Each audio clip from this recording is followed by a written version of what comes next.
I just want to state this right now. After this volume, Berserk is my favorite series of all time in anime and manga. I'm saying this now. Best damn series I have ever read when it comes to manga. There might be better things out there, I have no idea. But this, rereading this, I reread this 3 times.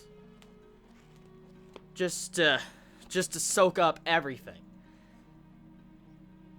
And I went back to earlier volumes, and I went back to volume 1 and stuff, and I was looking at Guts and stuff, the development of Guts. I never really noticed how much Guts really has changed when it comes to his facial features. Like, Kentaro, the mangaka, has slowly aged Guts. Like, I mean, I noticed, I thought it was just like the art style changing over time. But if you go back to like volume 13 or 14, you will notice that Guts' facial features, when he began the journey after Griffith, the Eclipse and all that, he was young, but now he seems like battle-worn, like he's worn. And actually looking at those elements, it makes me respect the series so much more after looking back at previous volumes when I reread this, and I'm like, it's fucking breathtaking. Like, this volume straight out, man. It's... Volume 13 is like a volume I can never reread again. I've said this a lot. I can't reread Volume 13 because it was so tragic, so fucking sad, and so controversial and a turning point in Guts' character. I can't imagine reading that volume again because it was just that sad. Seriously. I was almost breaking down in fucking tears when I saw that. And if I was to reread it now, knowing what I know now from all the series and seeing that again, I'm willing to bet I would see so much symbolism in it that it did blow my fucking mind out. It would just blow my mind up. And this volume, it's on near that level. It's like near that level. It's probably not in terms of symbolism and meaning when it comes to development, but this, in of itself, this volume is a massive turning point in Berserk. Because we have the title drop. When you have the title drop, that's when shit gets real in a series. And that's exactly what this volume, volume 26, is literally should be called Berserk, the title drop. So, I wanted to read volume 27. I have still yet to read this. I have resisted all fucking day and yesterday to read this. I've resisted. It is so damn hard to not read this at the moment. But I know for a fact from what I've heard from Chibi is it's live reaction worthy, and so I'm just going to do a live reaction and then do a review on this, but I just want to settle my thoughts on this volume before I get to this review. I've yet to read this. The only thing I've seen of it, you know, is the beginning page as I showed you all in the live reaction. So, anyways, back to volume 26. Guts' armor, or should I say Geiserich's armor. It's pretty much confirmed with this volume, pointing all the dots and connecting the dots between all the information we've been given since volume 9 or 10 to this volume. It's obvious now that the Skeleton Knight should be technically called the Skeleton King, and then the Skeleton King should technically be called Geiserich. Because the Horror Princess, as, you know, Skeleton King says in this volume, is pretty much, she calls him, like, the Majesty, like, Your Majesty, and that instantly makes me think, like, yeah, that's Geiserich, it's fucking obvious. And then what's even crazier is the armor design that Guts receives. The armor design, I went back to volume 9 or 10, it was one of those volumes, I forget the exact volume, it has the cover of the Skeleton Knight with Guts on it, and I went back to look at Geiserich when supposedly he was alive, or whatever. And when I look back at it, the armor is similar, but not exactly similar. Like, Geiserich's armor in the past, when he was still alive as a human, if the armor is technically related, his armor looked more like a skeleton lion face. Like, it looked a little bit different, but the armor is definitely similar. It really is similar, but judging by how there's so many similarities, I'm still willing to bet that is, you know, Geiserich's armor, or maybe it's his brother, I have no fucking idea. But the thing was, though, is there's some interesting dialogue in this volume specifically that sets up some certain things that has me very, very worried about Guts. And I want a Fury Craft on that. So, Zod and the Skeleton Knight have their third match in the series. And it's just like, it's fucking ridiculous because their match in this volume is not a normal match between them as, you know, like a retelling of the Eclipse. In this volume, they're fighting with different motives that they normally never have. And that was really shocking. But when Guts gets his armor on, the Skeleton Knight, or Geiseric, and Zod stop their fight to look at Guts. And that alone, in of itself, what that truly means is it is fucking scary. Seeing Guts don that armor, and you see Zod look at that armor, you clearly fucking see in his face, like, he is shocked. He's like, what the fuck? That's exactly how Zod looked. And then he looks back at Geiseric and says, like, you surely know what you're doing. Like, you're putting on that armor on him, and, like, he says, like, you do realize you're gonna make him lead down the same path of hell that you led. So, clearly that armor was the Skeleton Knight's armor, or Geiseric's armor.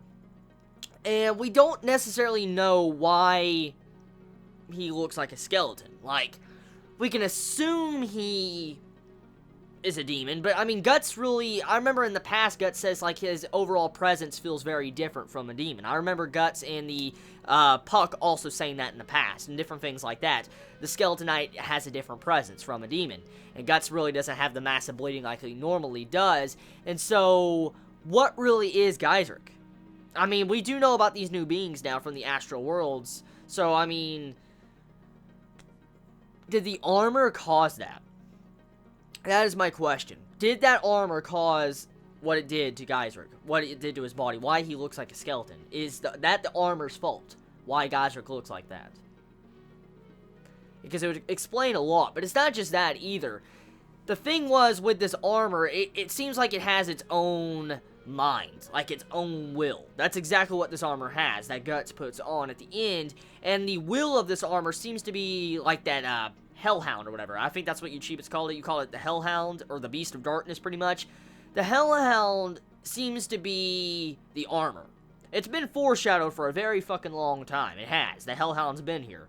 And it seems like it's actually kind of taking control of the armor. And the entire armor, what I found really interesting, was that it shifted its form. It turned into a wolf head. And this makes me think about a lot of things.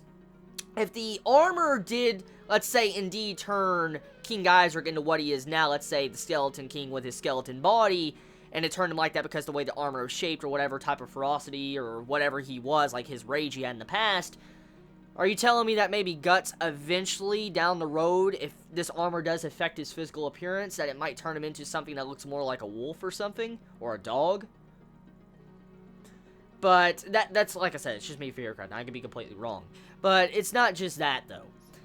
The thing is, this armor clearly has taken control of Guts' mind. I instantly could tell in this. Like, he couldn't give a shit about anything. He's like, oh, I don't care. Like, I don't feel pain no more. He looks down, he's like, I don't feel any pain. And you see the wound that the God Hand Slain, or the Horror Princess, gave him. You see it bleeding. It's fucking terrible in this volume, like, right at the end. But he's still standing like nothing's wrong. He's like, oh, I don't feel anything anymore. And supposedly this armor negates all pain. Like, you will not feel any pain if you wear this armor, but if you have damage, it's still there. Like, it doesn't technically heal you. You still have damage all over your body, but it's like it's just cutting off those nerve sensors to your brain and telling you, like, oh, there's no pain, but there is pain, and obviously you're taking damage, but you don't feel it.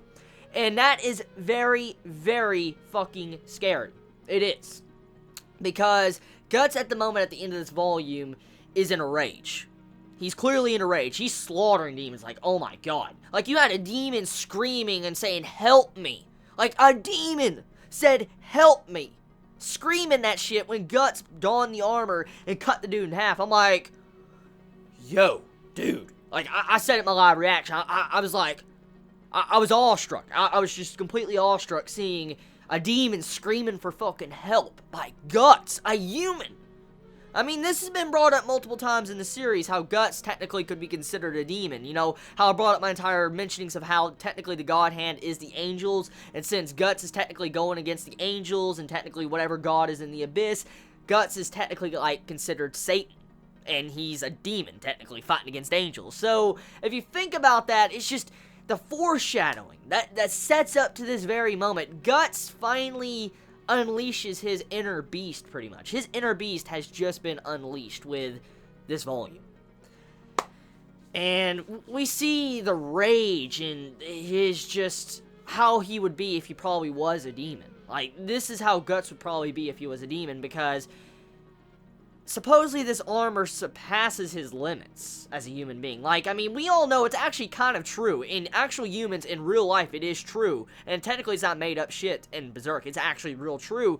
If human beings could actually unlock the real potential of their brain, they could do things that are superhuman. There has been cases in the news articles, I've seen stuff like this, where some people can pick up fucking cars by themselves when they have a huge adrenaline rush and stuff like that.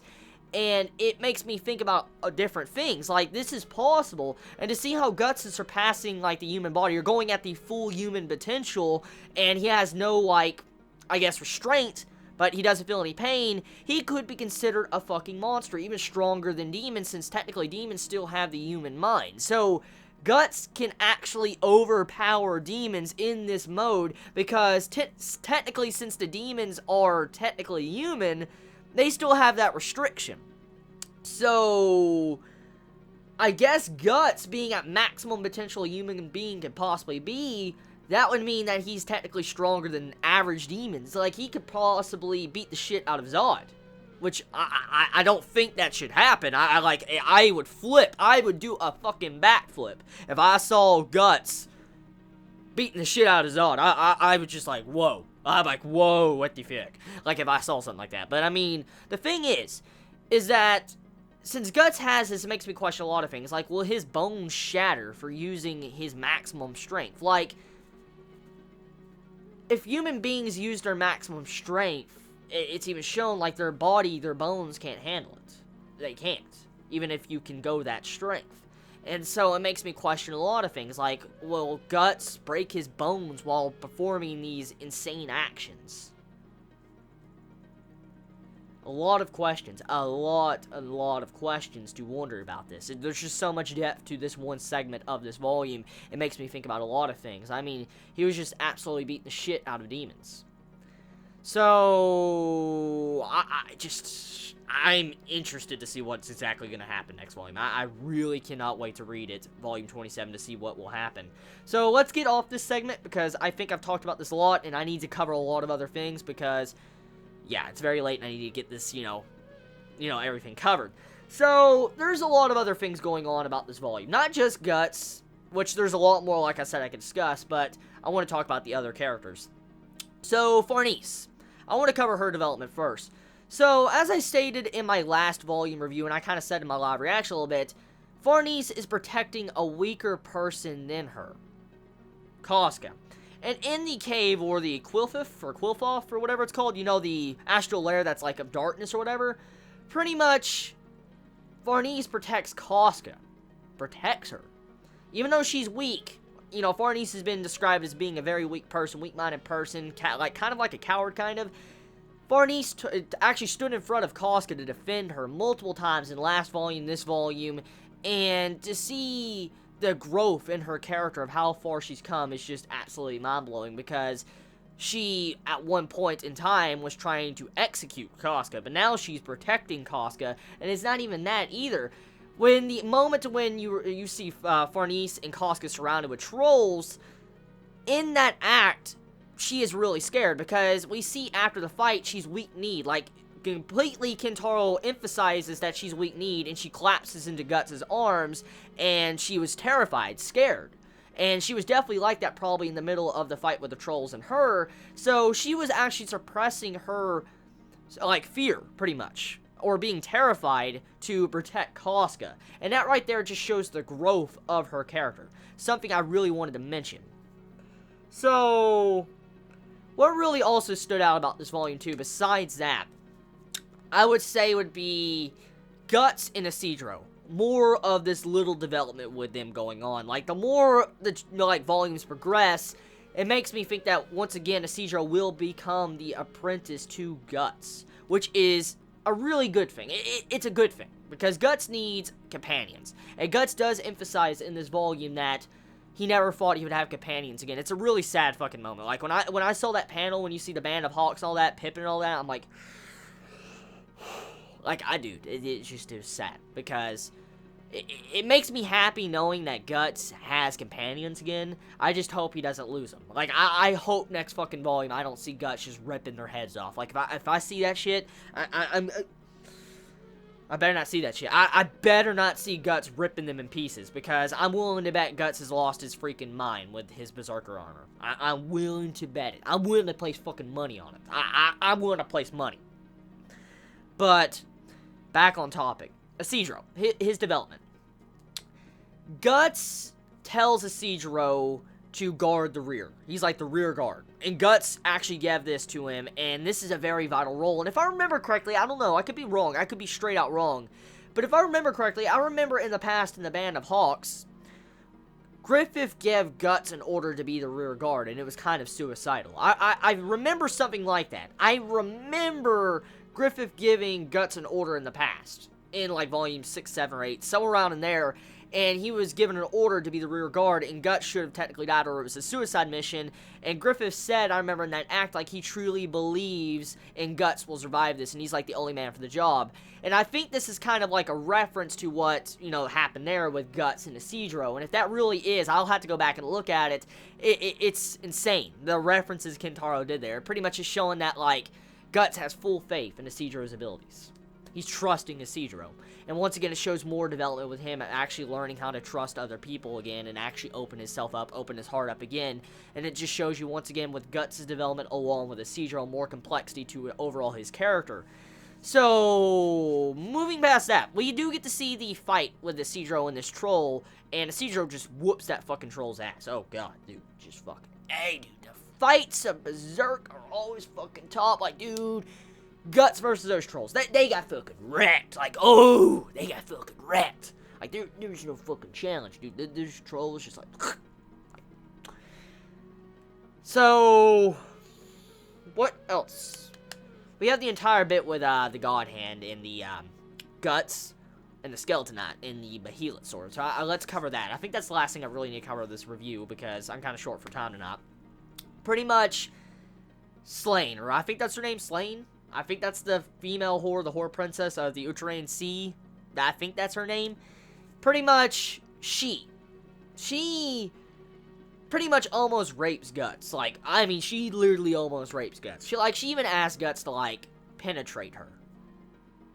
And I'm like, what the fuck? Like, the fuck? Like, what?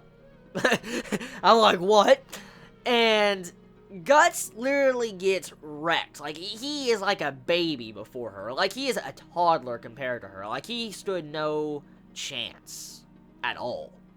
Like, this is the exact same Guts we saw just wrecking these trolls like they're fodder and they're nothing in the exact same volume, and then, like, 5 pages later, he is just like a toddler compared to her.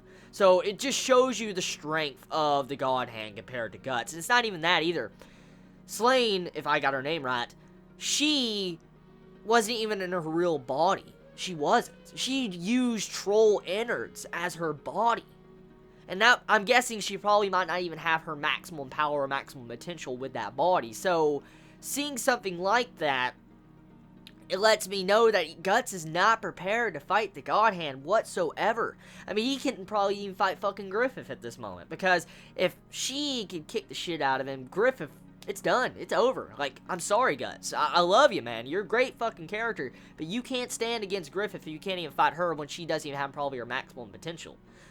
So, yeah. She also does a massive cut to Guts. Like, a spiritual wound.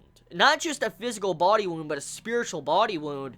And that introduces a new concept to the series, that the actual astral body and the physical body can get damaged. So, even if your physical wound closes up, if the spiritual wound is still there, which I'm guessing takes longer to heal, your wounds that are already closed in the physical world will open back up. So, that is not good. So, I'm guessing if you're in the astral world, you also have to worry about the astral body, too, getting damaged. So, shit. Like, that's bad. That's very, very, very, very, very bad. So, one more thing. The Skeleton Knight, or Geyser. We see a very, very interesting element introduced with this volume, and it has a lot to play, I think, for the major end goal for this series. It's definitely going to play a massive role for the ending of Berserk. The Skeleton Knight has a sword of Behelit's, the Behelit sword. That's what I want to fucking call it, the Behelit sword. He sticks his regular, I'm guessing, silver or iron sword down his throat. I'm going to take a guess and say it's silver, since technically trolls and stuff are weak against silver. His silver sword, he stuck it down his throat, pulled it out, and all the Behelits he's been consuming were stuck to that sword. And the sword can actually rip open the astral layers. And this, instantly when I saw this, I wanted to mention it in my live reaction, but I wanted to say it for the review. Seeing something like that brings up a massive, massive fury. If the Skeleton Knight's Behelit sword can open up layers between, you know, the astral layers and stuff, and, like, cut them open, and also, as he stated, like, he was going to use it to seal them off. That implies that he's wanting to seal off the God Hand and whatever is in the abyss with that sword. And it makes a lot of sense more I think about it, because the Behelits are a very interesting device. They were sent by some form of being in the dark abyss beyond the God Hand. Like I said, the idea of evil may not be 100% canon anymore, but some form of them still is canon. Straight up. Some form of them is. And whatever sent those Behelits definitely has, like, some strong power that can manipulate the layers, the astral layers. And what's interesting is I saw a Chibi pointed out, actually, in my live reaction, the God Hand with the brain and his skill, like his skin peeled back on his face in the giant-ass brain, he has an ability, I remember, in the Volume 13, he has an ability to where he can warp time and space. Like, I remember him opening up, like, a big wormhole or portal thing, and when King Isaac came in to slice at him in the Eclipse, the sword went in it and then came back out at, you know, the Skeleton Knight to attack him. So, the overall Behelit sword is very similar to that God Hand's ability. Interesting. Like, whoa. Is that some type of foreshadowing there, or is that, like, something else going on there? Connection between those two. So, one thing, though. One thing. It is confirmed with this volume, with the Slain, the Horror Princess coming into the Qliphoth's astral lair, it is confirmed, straight up confirmed, like, my theory I made, like, the theories I made in 25 and 24, my theories I made were proven true. That all my theories I said about the Holy See, to what the idea of evil is most likely doing, to the God Hand's doing, what Griffith's purpose is, I understand it now. Once again, whatever it is in the abyss is trying to separate humanity from witches and other layers of the astral world that, like, goes with whatever spiritual beings, like the Four Kings, to different gods, stuff like that. And the Holy See was there to kill off all the witches and sever the connection with these other spiritual beings, for instance, fairies and stuff like that, to give them one universal view. And as we can see from Griffith's resurrection, all the layers of the astral world are starting to merge together. And from this volume, Slain actually mentions that all the God Hand have moved to different sections of the astral world, where their own domains are. And the thing was, from this dialogue, is that since they moved to different layers of the astral world, they're no longer in the staircase world that we saw beforehand. And what's strange is that since technically this lair that we are currently in, technically, with, you know, how Guts was fighting the God Hand that collapsed, this lair was merging with the physical realm. It clearly was. And that would mean if that lair merged too much with the physical world, that means that God Hand, the Horror Princess, would have been reborn. And that once again confirms my theories. The God Hand and whatever's in the abyss, the idea of evil, is trying to merge the astral layers down to where whatever is in the abyss can get out into the real world, the physical realm. It's clear as day. That's straight up what it is. Griffith's purpose is to merge all the astral worlds, to let the God Hand get born again. So, the overall Behelit Sword's introduction, too, alongside of this, it's there to sever the layers, the astral layers, like, completely seal off astral layers. So, I see eventually how this sword is going to be used in the near future, probably a long time, could be even 30 volumes out, depending on how long Berserk is, that sword will be used, or some form of that sword will be used to cut through the astral layers to probably get to the final villain. For instance, the idea of evil. To get to the final villain to bring him down. Guts will. Clearly, from this Volume 2, it was also confirmed with My Theories 2 that Guts' sword, after slaying countless thousands of apostles and demons, different shit like that, his sword has changed. And it's turned into like a spiritual top weapon. And it can actually affect creatures, like, God Hand. Because we get to see a demonstration of this with, the princess. She gets cut in half thanks to, what Guts did. So his weapon can affect Griffith. That is confirmed now. His weapon is definitely different after constantly slaughtering different creatures. And I'm guessing it has something to do with him constantly being in between the astral world and, the actual physical realm. I'm guessing that has to play a massive role with the swords changing. But the thing besides that is the overall setup is really massive. Like, I'm saying, it's not just the Berserker armor that you can get from this that's a massive setup. It's really massive, that is. But the massive setup that I know is massive is the Behelit sword. That is going to lay the very foundation for probably a future arc. It definitely will. Seal off astral layers. Seal off the God Hand from being reborn into the real world. That's exactly what that sword will be used for. Clear as day. Just straight up clear as day. So, I think that's pretty much everything I do want to cover for this volume. I mean, I know there's probably a lot more I can cover, but I'll cover it in volume 27. I'm just really cutting for time right now because I gotta get to bed early. But you all have a wonderful day or night wherever you live. Please be safe. Chibi out.